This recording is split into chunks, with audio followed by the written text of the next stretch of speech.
I was started in the enjoyment of nature when I was about 9 years old. My parents sent me away to summer camp for 2 months. I went to summer camp for 9 straight years, going from about the youngest camper to the assistant camp director.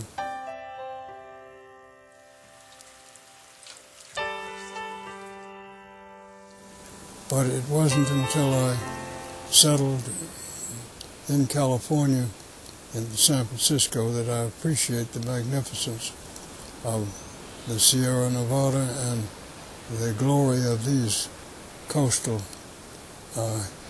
beaches and cliffs.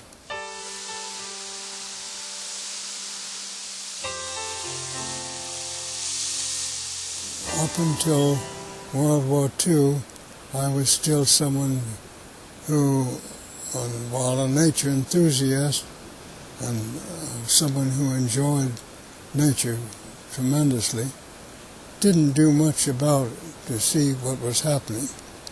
And it was only after I returned from 4 years in military service and saw the changes that had taken place in the San Francisco Bay Area and the changes that I found in the Sierra Nevada, that I felt a personal obligation to do something about this.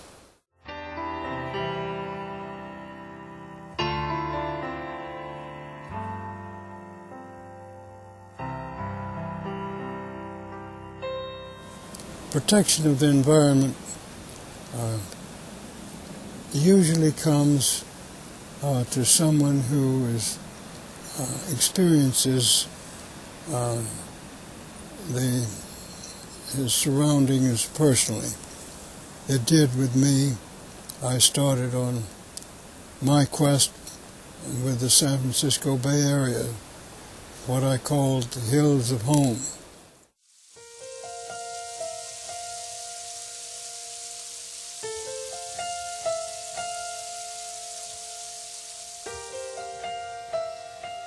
My wife and I were so overwhelmed by the magnificence, the majesty, the beauty, the unsurpassed glory of so many parts of Alaska that we thought that here was the last great chance for America to have protected areas such as were passed up throughout the 18th and 19th centuries. And so we have devoted ourselves to that ever since.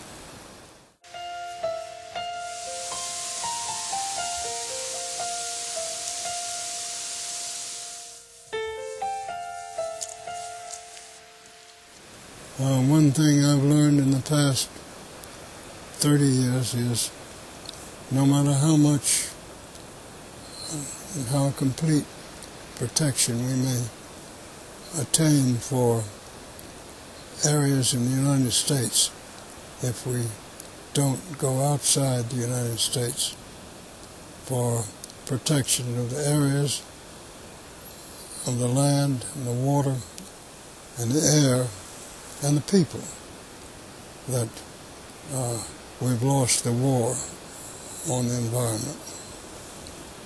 So during the last 30 years, I've devoted a lot of attention to what may be called planetary involvement, so that future generations would have the same type of opportunities that we have, even in a much more crowded world.